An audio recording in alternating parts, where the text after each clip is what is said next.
In today's video, I'm going to teach you how to download files with Utorrent web version. If you are new to the web version, it's a lightweight way to manage torrents right in your browser, without a full desktop client.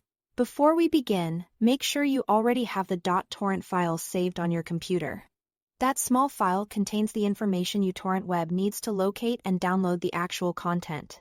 Also, pick a convenient place on your computer where you'll want the finished files to live, so you can find them easily later. Start by opening the Utorrent web application from your Windows Start menu or your Mac Launchpad. Give it a moment to load the main dashboard in your browser. To add a torrent, click the prominent Add button, the plus sign, or the Click to Add prompt. You'll see near the top, a file picker will open. Browse to your pre-downloaded torrent file, select it, and click Open.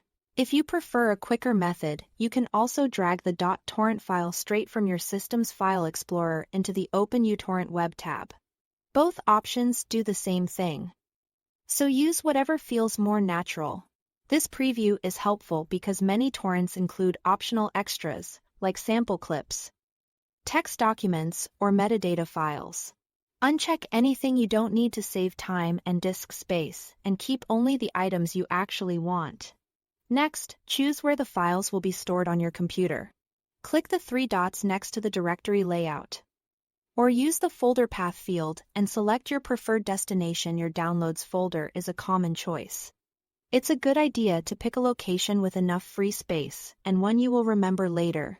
When everything looks right, click Add or Add to Download Queue to start the download stream.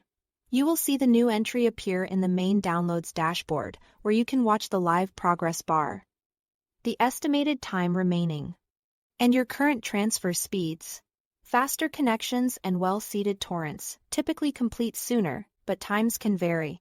For the smoothest experience, keep the browser tab open and avoid putting your computer to sleep while the download is in progress. Once the progress reaches 100%, your files are ready in the folder you selected at the start. That's it. Thanks for watching.